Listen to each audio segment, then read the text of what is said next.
we are rarely challenged anymore to actually think about our identity, to consider what is it and how does it impact our lives.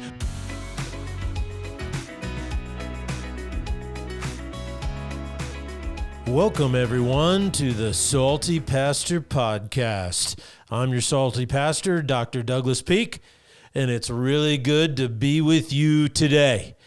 The goal of the Salty Pastor Podcast is to coach you up in your faith by teaching you how to think for yourself. I'm not here to tell you what to think. I want to challenge you how you think. I want you to focus on, why do I think this way? Not so much, what am I thinking? And this is a little change of pace for most people, but it's so critical if you really want to know who you are, where you're going, your point and purpose in life. It's all about, knowing who you are by understanding what you believe and why you believe it. And so that's what the Salty Pastor Podcast is all about.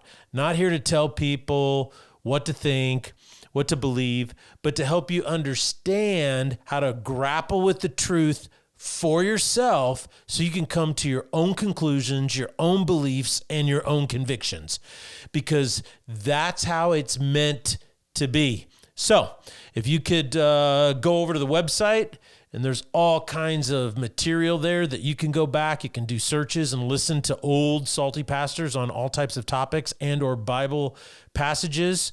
They're awesome. They're there to help you grow in your faith. You can also go to our YouTube channel and watch old episodes. One of the things that I think is a big deal is that if you like and subscribe, it really helps this ministry continue to grow. Share it with your friends. If there's something in there that you really like and you really want to dig into it, be sure and share it with a friend. Say, hey, my pastor or my salty pastor was talking about this and love to have you listen and we'll talk about it. It's a great way to do it. And then finally, it's also an opportunity on the website. If you want to donate, especially if you're outside of the Treasure Valley and you're listening to the Salty Pastor and you want to keep this thing rolling, shaking, baking, and doing its thing, then send us something our way. Now, we're in a new format for the summer. Okay, right now Jesse's off for a couple of weeks, and so I'm kind of doing this all on my lonely. And also, though, the format's going to change in that I'm broadcasting from different locations. So that's going to be kind of cool. Sometimes it looks really good, and sometimes it might be a little, wild frontier-ish, so to speak. Also, the other big change is because I'm on leave over the summer, I'm going to be departing from the topics on Sundays. At the church, they're doing a big series called, The Big Stories of the Bible. And they're going to be preaching on all these, really wonderful stories in the Bible, going through all of those. But what this is allowing me to do on the Salty Pastor Podcast is kind of depart from that and dig a little bit deeper on some things that I think are really critical. And the biggest thing that we're going to be digging into for this first 6 weeks is the whole issue of identity. Okay? If there's one thing I could coach you up in that would make the biggest impact on your life right now, it would be for you to think about your identity and kind of clarify and know who am I? I want you to answer that question. Who are you? What makes you you? What makes you unique? What do you value? What do you believe? All of these things are a part of your identity. And part of the reason I wanted to focus on this is because, number one, it makes a massive impact in your life, massive impact on everything from self-confidence to your sense of value, where meaning and purpose comes from, how to develop a code of honor, how to live like a man, how to live like a woman with intentionality. All of these things flow out of your identity. Okay. The other thing I wanted to address this summer by doing this series is that we are rarely challenged anymore to actually think about our identity, to consider what is it and how does it impact our lives. We rarely spend time getting to know ourselves. And so what I really like to do is over the 6 weeks, start your summer off when you have a little extra time to just kind of think deeply about who you are and kind of discover your ideal self and your real self. And that's kind of one of the things that identity really deals with. And this is really one of the most interesting things about Christianity, okay? There is a difference between your real self and your ideal self, is that most of us have a sense of our ideal self. It's how we see ourselves at our best, or what we would like to become, right? We want to have a sense of, man, this is the best version of me. And if I was really doing it and slaying it and getting out there, I would be this type of person, right? Now, this other side of it is your real self. And your real self is your actual you. Right? It's like, it's not the, man, I can really get it done. That's your ideal self, as opposed to, sometimes I just, sit on the couch and scroll social media for a couple hours. So you have your real self, and then you have your ideal self. Some people see themselves as like super kind and nice, but their real self is they're not always kind, right? They're not always nice. Some people say, well, I'm completely selfless. And then their real self is, well, maybe it's a little more selfish than they like to admit. We call these things blind spots. And that's a conundrum, right? When you're trying to think about your identity is how do you change into your ideal self if you can't see your real self? Do you see the difference there? Is that I want to become this, or I'd like to grow into that, mature into that, strengthen into that.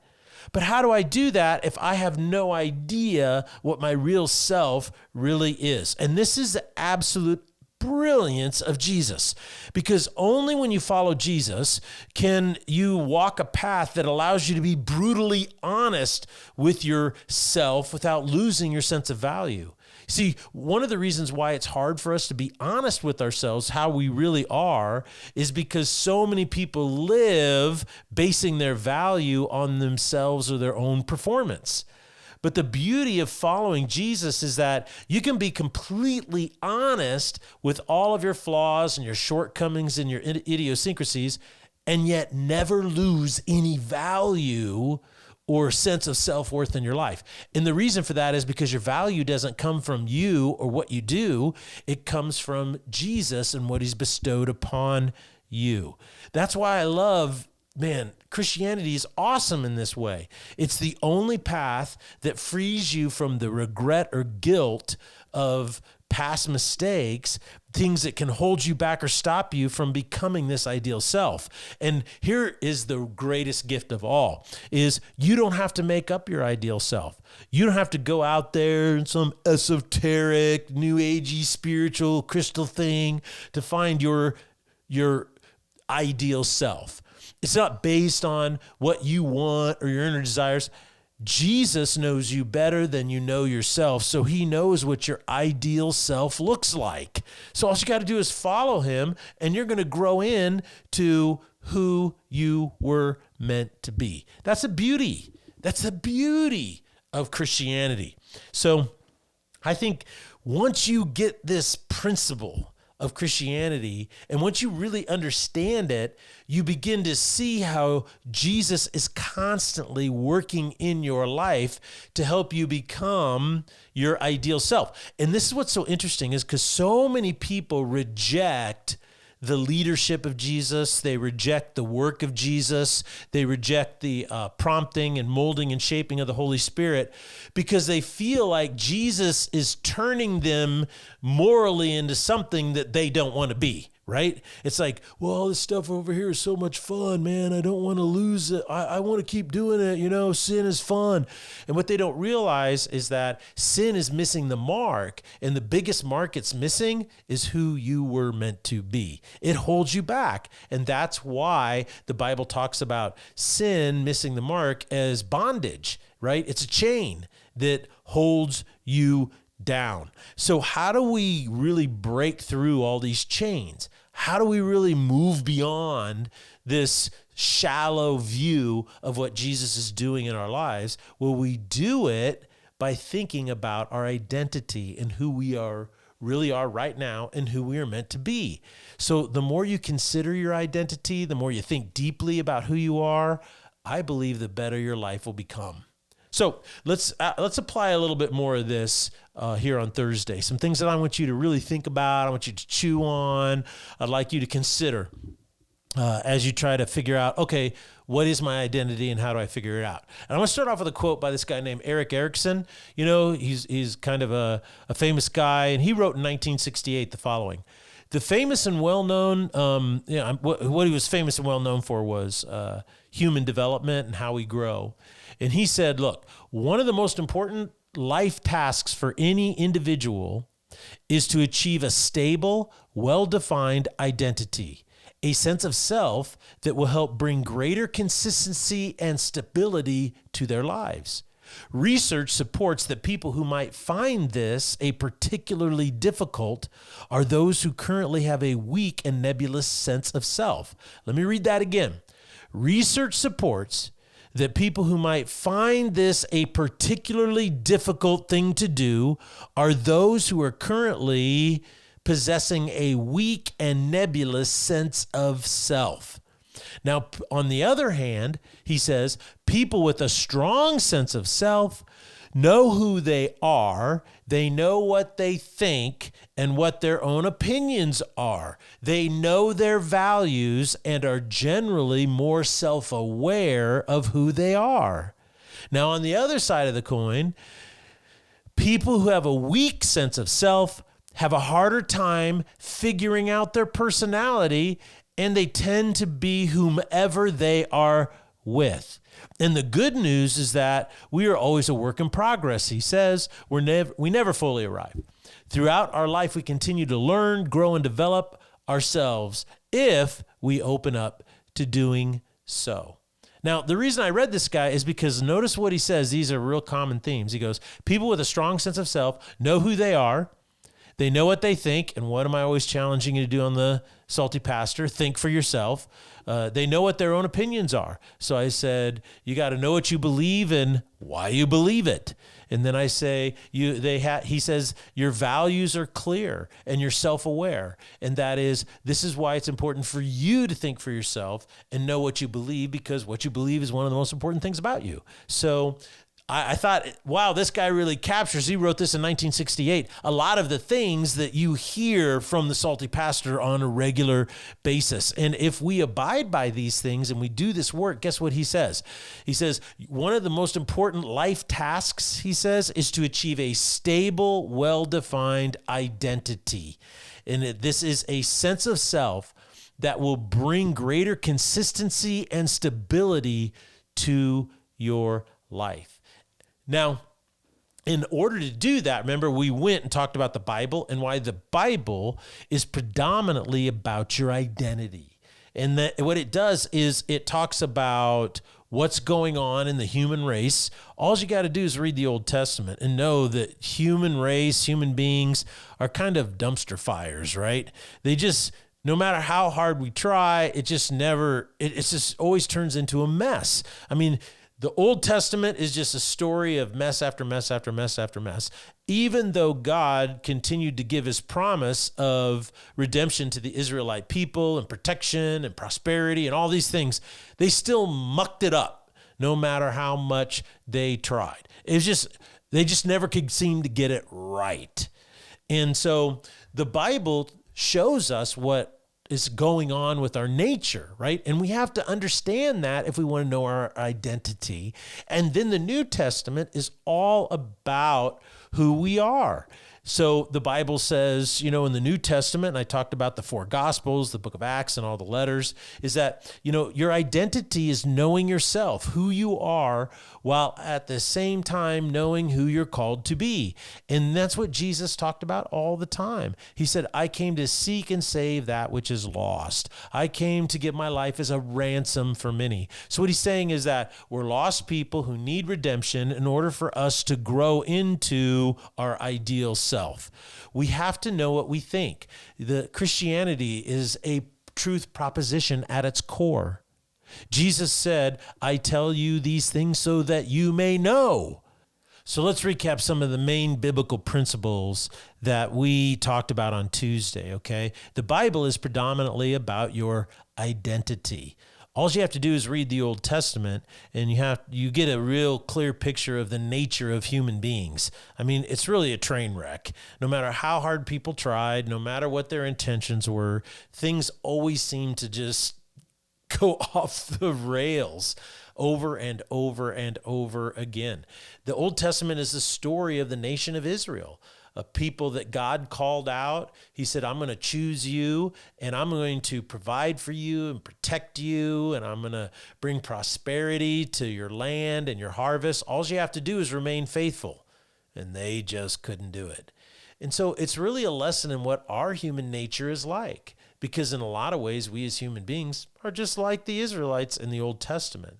And then on Tuesday, we talked about how the New Testament is all about our identity. You see, in the Old Testament, we get a picture of our nature.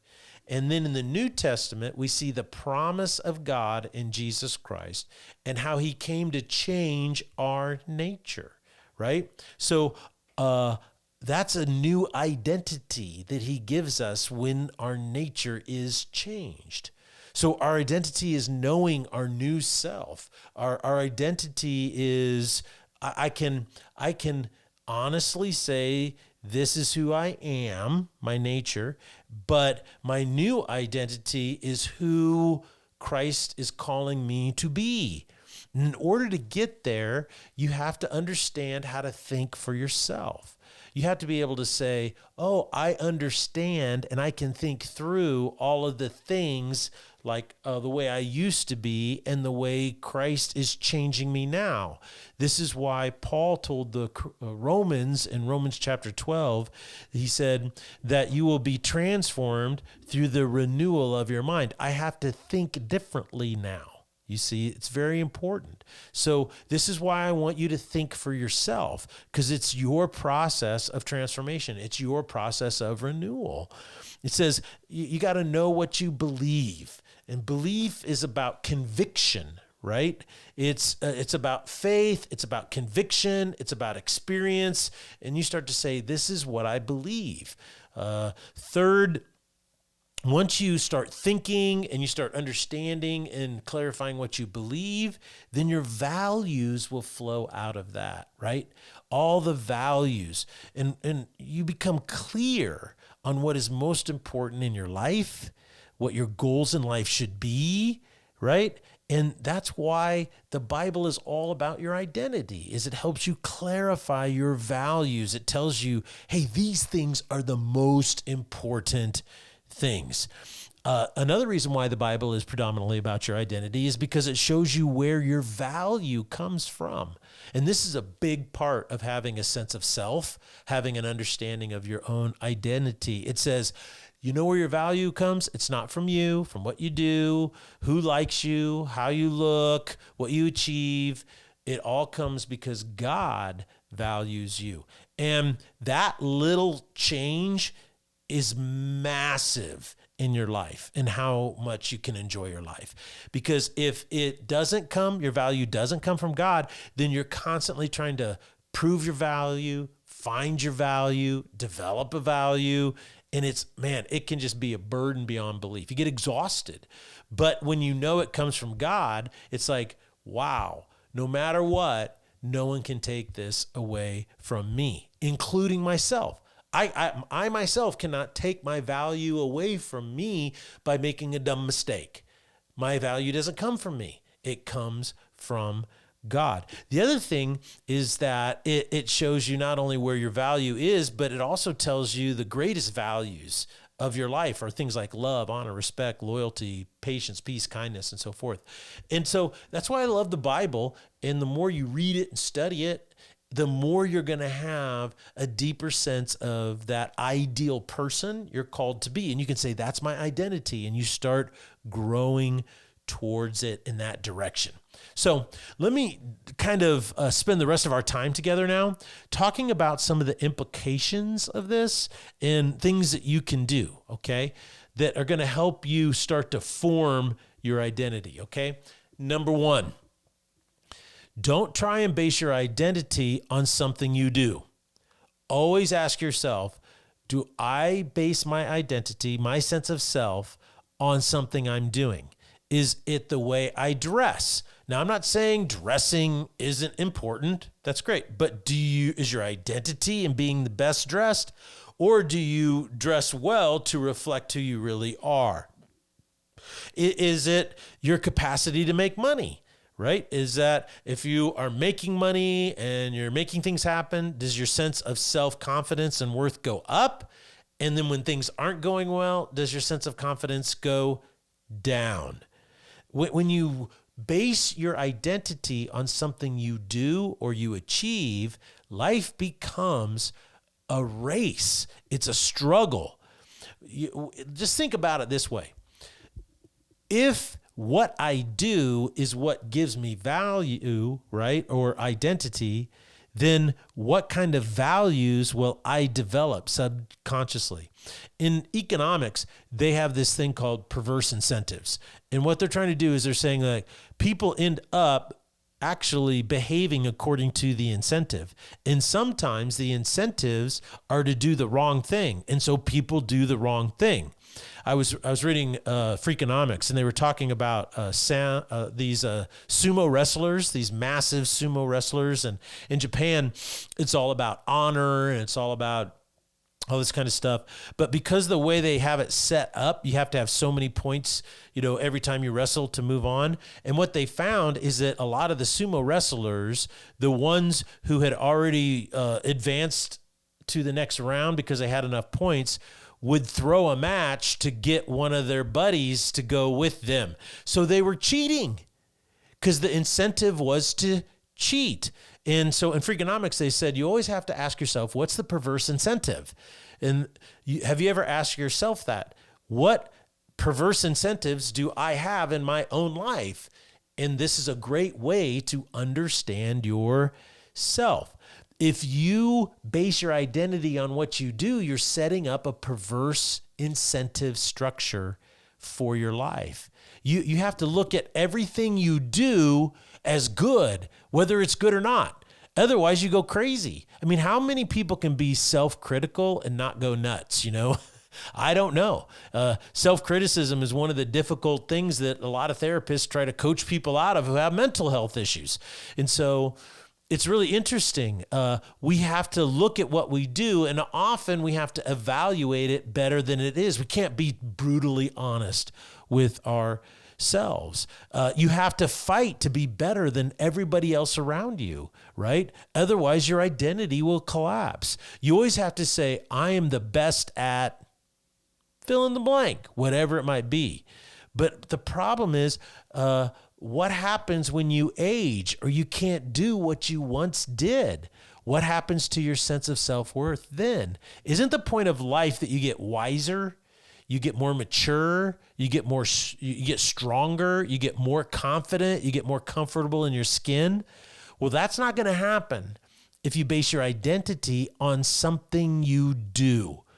Now, here's one of the things about identity that's so interesting, and that is a healthy identity can drive what you do, but you don't want what you do to drive your identity. Otherwise, you end up being lost. So what I find fascinating, what I see happening in today's world, is they've kind of figured this out, right?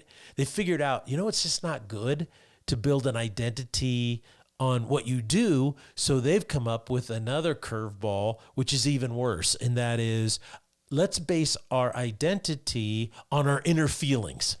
And if you base it on your inner feeling, then you're going to be lost forever. And the reason why is because emotions are real. They're very real things. But emotions can't define who you are. And so when your emotions, emotions are a neurological response to situations. So you're always going to feel positive emotions, right? Happiness, joy, love, these types of things. But you're also going to feel all the negative emotions of anger and bitterness and betrayal and disappointment and hurt, right? And so when you build your identity on what you feel, then you have to include all of that junk and crap and negative emotions as a part of who you are, right? And that's just not who you're meant to be. You're not meant to be a depressed person. That's why if you're struggling with depression, you go and find help to get over it. We're not meant to be guilt and shamed and, no value people. We're not meant to feel that way. That's why when you do feel that way, you need to get help to get coaching out of that. The whole point is that Jesus Christ came to set us free so that we didn't live an identity of shame, guilt, and low self-worth. And so that's what it's all about. And so you can't base your identity on inner feelings because that's just total confusion. The third thing I think is really important to understand, if you try and build your identity on what other people think of you, you end up codependent. Every single time, you're going to be codependent on what other people think of you, and their thoughts and their opinions are going to drive your life. The other thing that can happen is it can turn you into a person that is overly sensitive to the emotional needs of people. There's probably, I'd say maybe 3 or 4 years ago. No, it's even before that. It's before COVID. Now that I think about it, I went to this wedding, and it's some friends that we knew, and we were there to kind of go up to participate in this wedding and see it. And so since we knew the family, we were helping out, right? And a bunch of other people were helping out that were friends of the family, and a lot of the friends of the family I'd never even met before, okay? And so there was a person who based her identity on what other people thought of her, right? And she was working and doing all this stuff, and it was at the end of the day, and I had just eaten a bunch of barbecue, and I don't know about you, but whenever there's barbecue around and somebody else is paying for it, I tend to overdo it every single time. That's just the real me. And so I'd overdone it, and so I was full, and I was tired, and we were sitting in this room having this conversation, right? And have you ever kind of fallen asleep with your eyes open? Well, sometimes I'll do that. And so we're sitting there, and they're having a conversation with the family. I didn't know this gal, and I was just kind of zoned out in la land. I mean, I kind of wonder if I was actually snoring.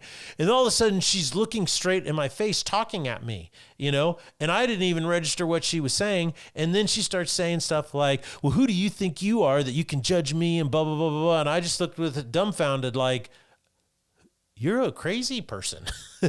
And so what happened is this woman based her identity on how other people treated her. And so she thought that I was giving her some judgment on something she said, when in actuality, I was asleep, and with my eyes open, I hadn't heard a single thing she said, because I determined earlier on in the day that whenever she talks, it's really not worth listening to anyway. So I was just like zoned out. But I just thought that's what happens is you become a hypersensitive to other people, and you think it's a gift, but it's not, because you are driven by the emotional, tension in the room constantly, and it doesn't give people any space. So don't build your identity on that. Here's something that's really popular in our world today, and what has messed up so many people, and that is, it's this notion that I can build my identity on my drives, desires, wants, or needs. So whatever I desire, whatever my drives are, whatever I want, whatever my needs are, I can choose that to be my identity. The problem with this is it's actually a philosophical position that's been debunked, and it's called solipsis. You can say it solipsis, or you can say it solipsis. You can say it either way. It's spelled S-O-L-I. So, but people say it either way. But this philosophical position is the following. It is the view or the theory that the self is all that can be known to exist. So in other words, the only thing that you can prove to yourself that exists is yourself, right? I can't prove that other people and human beings around me actually exist. So it's kind of a strange theory, but do you know how many people live this way? Everything that you see today with transgenderism and this, all the different pronouns and all of the different identities that you can pick. You see people who act like animals because they identify as animals. They call themselves furries. Is this notion that since the only thing I can prove to be real is what I desire, what my drives are, what I'm attracted to, what my wants and needs are, then that means I can create my own reality. And so it's kind of sad that this has become the way so many young people are being raised today. You may not know this, but Justice Kennedy wrote the Obergefell decision, and this is the decision back, I think, in 2015, 2016, that basically gave same-sex couples the same right to marry as heterosexual couples. But what was fascinating is what he said in his majority opinion. He wrote the majority opinion that basically brought it into law. And in it, he said that to be an American is you have the right to create your own reality. Now, to me, that just sounds crazy. And I don't know how people can create their own realities and still remain sane. Isn't that the definition of insanity, is that you don't have a firm grasp on reality?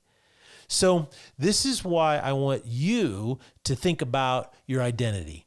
And I want you to go on this journey with me over the next, 6 weeks and really start to dig into, how do I have a strong identity? How can I mature?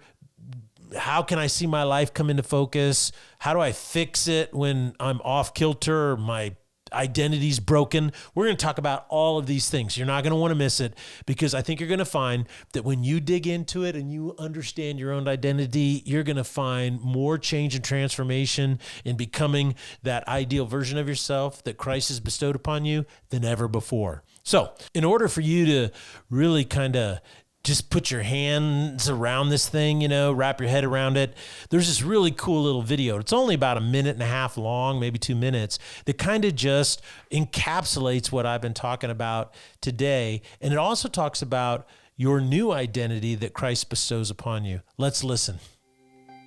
Who am I? Am I what I do? An artist? An accountant? A teacher? A mother? Or am I what I've achieved? An honor student, an MVP, a winner? Am I the things I've done right? Or am I defined by the things I've done wrong? Am I a saint? A sinner? What about what others think of me? Am I all of these things? None of these things? Who am I? How I identify myself determines how I approach life. If I am what I do, I'll always need to do more and achieve more to find my value. If I am what others say, I'll always try to please people instead of my Heavenly Father. But if I listen to who God says I am and embrace His identity in me, I'll find the freedom to live out all He has planned for me. God calls me His child. He says I am wise and restored, that I'm a brand new creation in Christ. I am chosen and holy and blameless before God. He calls me His masterpiece. I am loved by God. He says I am made complete through the grace and mercy of Jesus, my Savior. And when I see myself the way God sees me, I walk with confidence because I trust the one who answers the question, who am I? Let's end it here. This is Salty Pastor. Remember, what you believe is one of the most important things about you. So let's start thinking for ourselves, Salty Crew. Signing off.